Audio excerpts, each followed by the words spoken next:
باللہ من الشیطان الرجیم بسم اللہ الرحمن الرحیم واقیموا الصلاۃ وآتوا الزکاۃ صدق اللہ العلی العظیم۔ محترم سامعین و ناظرین، السلام علیکم ورحمۃ اللہ وبرکاتہ۔ اللہ رب العزت قرآن مجید میں ارشاد فرماتے ہیں واقیموا الصلاۃ وآتوا الزکاۃ، نماز قائم کرو اور زکوٰۃ ادا کرو۔ زکوٰۃ ادا کرنا اسلام کے تیسرے بنیادی ارکان میں سے ہے۔ زکوٰۃ سن 2 ہجری میں روزے سے پہلے فرض کیا گیا۔ زکوٰۃ کے لغوی معنی ہی الطہارۃ والنما، پاکی اور بڑھوتری ہے۔ ایک زکوٰۃ ادا کرنے سے انسان کا مال، وسخ المال جسے کہتے ہیں زکوٰۃ کو، مال کا مال صاف ہو جاتا ہے، پاک ہو جاتا ہے، اور دوسری چیز مال کے اندر بڑھوتری آ جاتی ہے، اور تیسری حکمت اس کے اندر یہ ہے جو بھی شخص اپنے مالوں کا زکوٰۃ بر وقت ادا کرتا رہے وہ مال اللہ کے حرص میں چلا جاتا ہے اور وہ ہر قسم کی آفات و بلیات سے محفوظ رہتا ہے۔ جس طریقے سے حدیث مبارکہ میں آتا ہے، نبی علیہ السلام فرماتے ہیں من ادى زکاۃ مالہ فقد ذهب عنہ شرہ، جو بھی شخص اپنے مال کا زکوٰۃ ادا کر دیتا ہے تو اس کے مال سے اس کا شر دور ہو جاتا ہے۔ نبی علیہ السلام کی حدیث حضرت ابو ہریرہ رضی اللہ تعالیٰ عنہ روایت کرتے ہیں، قال رسول اللہ صلی اللہ علیہ وآلہ وسلم من عطاہ اللہ المالا، کسی بندے کو اللہ رب العزت نے مال عطا فرمایا، فلم یؤدی زکاتہ، اس بندے نے اپنے مال کا زکوٰۃ ادا نہیں کیا، مثل لہ یوم القیامت شجاعا، اللہ رب العزت قیامت کے دن اس کو ایک بہت خطرناک ناگن کی صورت میں، سام کی صورت میں، اژدہے کی صورت میں بنا دیتا ہے، اور وہ اس کو ڈستا رہتا ہے اور یہی کہتا ہے انا مالک، انا مالک، میں تمہارا مال ہوں، میں تمہارا مال ہوں، اسی طریقے سے اس کو ڈستا رہتا ہے۔ زکوٰۃ ادا کرنے کا جو اسلامک فلسفی ہے، اسلامک جو وجہ ہے وہ کیا ہے؟ ہم مالداروں سے مال لے کر غربا، فقراء، یتیم، مختلف جو مصارف ہیں قرآن مجید کے بیان کردہ 8 مصارف تک ان اموال کو پہنچانا اور اسلام کے طریقے کے مطابق تمام لوگوں کو ان کا حقوق دینا، یہ اسلام کا مین فلسفہ زکوٰۃ ہے۔ زکوٰۃ انسان کتنا ادا کرتے ہیں؟ 2.5%۔ اگر آپ کے پاس 100 روپے ہیں تو 100 روپے میں سے آپ نے 2.5 روپے، 1000 میں سے آپ نے 250 روپے، یہ جو 250 روپے آپ اللہ کے راہ میں جو بطور زکوٰۃ ادا کر دیتے ہیں، اس 250 کو کہتے ہیں وسخ المال، مال کا میل، اور اسی کے ذریعے سے آپ کے مال کی باقی اموال کی حفاظت ہو جاتے ہیں۔ زکوٰۃ کے بارے میں حضرت شاہ سید محمد نور بخش نور اللہ مرقدہ علی اللہ مقامہ نے الفقہ الاحوذ میں ایک مستقل باب بندی ہے، اس کے اندر تمام مسائل بیان کیے، کن کن اشیاء پر زکوٰۃ ہے، معدنیات میں سے، نباتات میں سے، خضروات میں سے کن کن چیزوں پر زکوٰۃ ہے اور کس مقدار پر ہے، حیوانات میں سے، ان 3 چیزوں کے بارے میں بیان کیا اور ان کے مقدار بیان کیا۔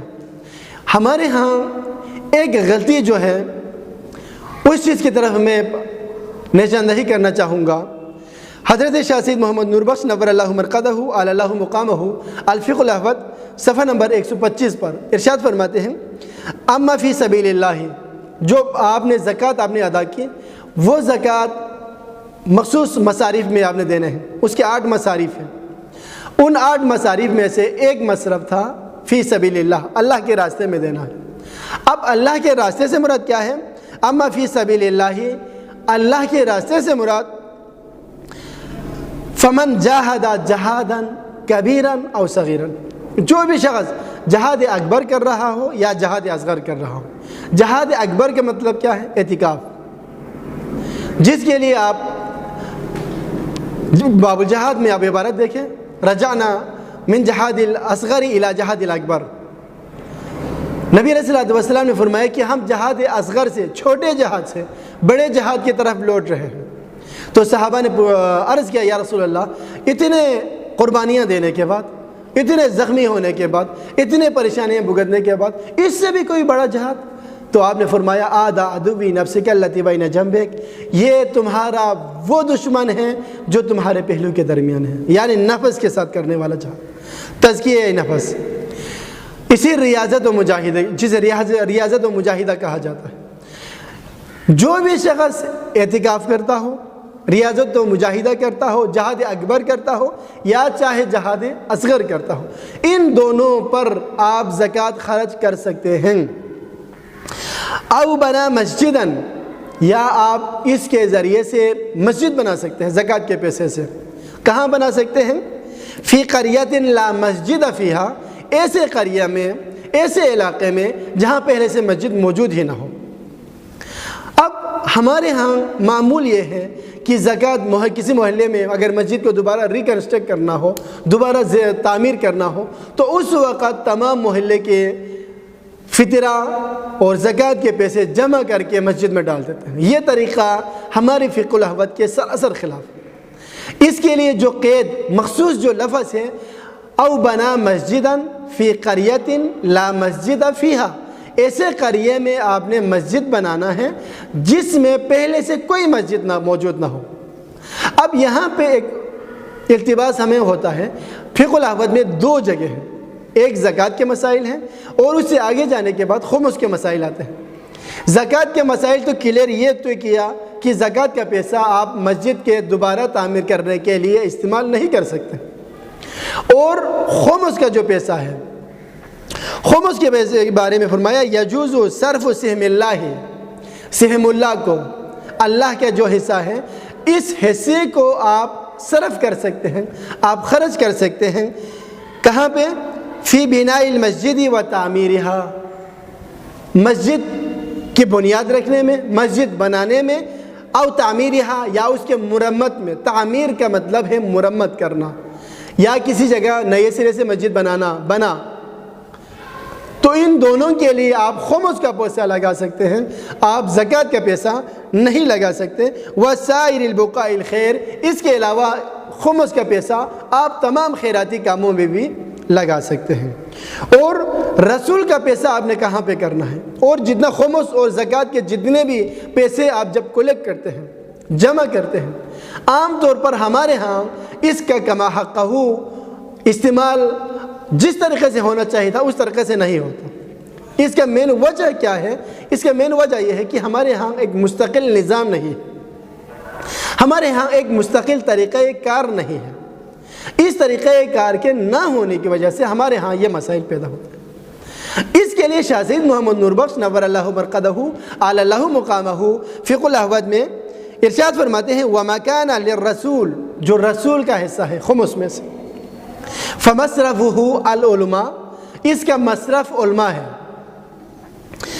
العلماء باللہ، اللہ کو جاننے والا علماء، اللہ تک رسائی رکھنے والا علماء، یعنی علماء ربانیین، علماء ربانیین مراد ہیں۔ وہ بھی احکام اللہ، اور اللہ کے احکامات کو جاننے والا ہو، ایک اللہ جاننے والا اور ایک اللہ کے احکامات کو جاننے والا، وہ بھی طریق الوصول الی اللہ، اور لوگوں کو ہاتھ کھینچ کر اللہ تک پہنچانے والا علماء۔ یہاں پہ تین صفت بیان کی علماء کی، ایک وہ جو خود اللہ کو پہچانتا ہو، دوسرا وہ علماء جو اللہ کے ساتھ ان کے تعلق اچھا ہو، اللہ کے احکامات کو اچھی طرح سمجھتا ہو، اور تیسرا جو علماء ہیں اللہ کے احکامات کو جاننے کے ساتھ ساتھ وہ بھی طریق الوصول الی اللہ، اللہ تک پہنچانے والا علماء ہو۔ لما قال علیہ الصلاۃ والسلام، جس طریقے سے نبی علیہ الصلاۃ والسلام نے انہی علماء کے بارے میں فرمایا العلماء ورثۃ الانبیاء، علماء انبیاء کے وارث ہیں۔ ان علماء تک آپ نے پہنچانا ہے جو انبیاء کے وارث ہیں۔ اور وارثین کے حوالے سے انشاءاللہ العزیز آگے وارث کون ہیں، وارث کے اندر شرائط کون کون سی ہونی چاہیے، انشاءاللہ ہم آگے ایک مستقل ویڈیو بنا دیتے ہیں۔ اب یہ آگے شاہ سید علیہ رحمہ فرماتے ہیں لا جہال المتلفظۃ، نہ وہ جاہل لفاظ قسم کے لوگ،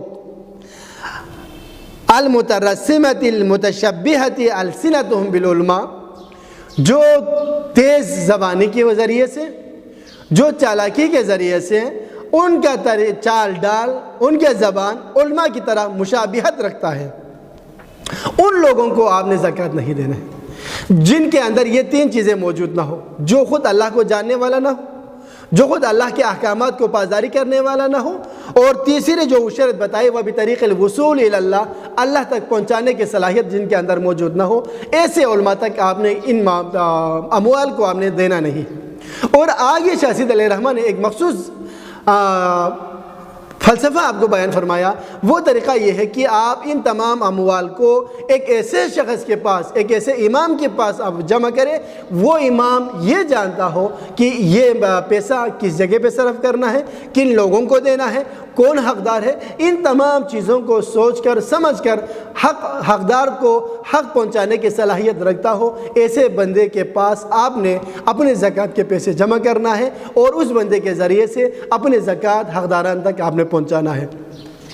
اس کے لیے ہمیں ضروری یہ ہے کہ اپنے اپنے علاقے کے بیس پر یہ باقاعدہ کمیٹی تشکیل دے دی جائے، اور ایک سینٹرلائز زکوٰۃ کلیکشن کمیٹی تشکیل دے دی جائے، اور اس کے پاس تمام زکوٰۃ کے پیسے جمع ہو، اور وہاں سے تمام مصارف تک جو قرآن مجید نے بیان کیا وہاں تک پہنچانے کا باقاعدہ مستقل نظام ہو۔